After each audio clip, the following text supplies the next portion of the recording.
medyo matagal. Masakit man, pero kailangan natin talagang maging totoo dito. So, balita namin via ay nahuli mo daw si Robbie na may iba na nangyari. Ah, pwede bang kwentuhan mo kami ng konti tungkol po?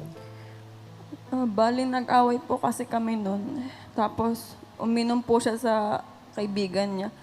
Nung araw po na yun, hinayaan ko na lang po siya kasi baka po maglalabas lang po siya ng sama ng loob. Tapos, Tapos po, nung lumipas po yung magdamag, di po siya nag-update sa akin. Inisip ko na lang po siguro po, baka nag-enjoy lang siya. Kaya pagising ko po noon, naka-receive po ako ng message. Nag-send po yung kaibigan niya po sa akin ng picture ng may katabi pong babae si Robbie sa igaan. anong klaseng magkatabi? Magkayakap po. Oh. Hanggang doon na lang ba ang picture na nakita mo or meron pa bang talagang yung may tuldok talaga na sumakit at bumiyak sa puso mo? Yun lang po. So yung picture. Pero, well, mahirap i-visualize ko anong pinagdadaanan ng isang tao pag ganon. Pag mga ganun, ano bang ginagawa niyo talaga noon? Sobrang naglasing po talaga ako noon kasi ayun po, para makalimot lang sa away namin, ganyan. Eh, hindi ko naman po din naasahan na yung ate nung may birthday po ay, hindi ko po alam kung setup po ba o may gusto po sa akin yung ate nung may birthday. So yun, sa sobrang kalasingan ko po, hindi ko po napansin na may tumabing sa akin. Pagising ko po, may katabi na akong babae. Kala ko nga po panaginip lang pero totoo po pala na may tumabi sa akin. Hindi, alam mo, wait lang kasi ito siguro pagdating sa istorya nitong dalawa, ay seryosohan din. Totoo. Seryosohin lang natin dahil aral na lang to para sa lahat. Yes. Alak po, yung pagbibisyo ng pag-aalak para makalimutan ng mga problema, ayan po ay magdadagdag pa ng mga problema sa Totoo buhay yan, natin. Daddy Bills. Hindi ako nagpapakanda perfect na tao kasi Pinagdaanan mo yan, Daddy Bills. kasi nga naranasan ko, ilang beses akong nakulong, ilang beses ako nakikipag-away. So alam mong hindi maganda kung saan man papunta.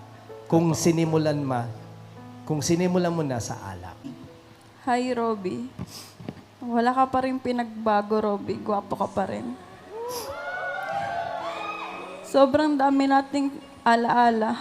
Pero ang pinaka-paborito ko doon yung tuwing kinakantahan mo ako. Hindi ko lang pinapahalata pero sobrang akong kinikilig doon.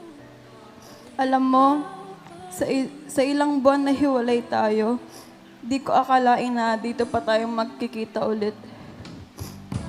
Gusto kong malaman mo na sobra akong nadurog noong mga panahon na niloko mo ako. Para akong nilamon ng kalungkutan.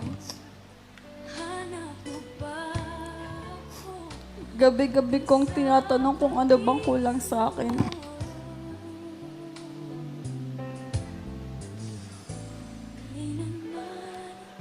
Sobra akong na-insecure. Siguro kung maganda at sexy ako, hindi mo ako lolokohin.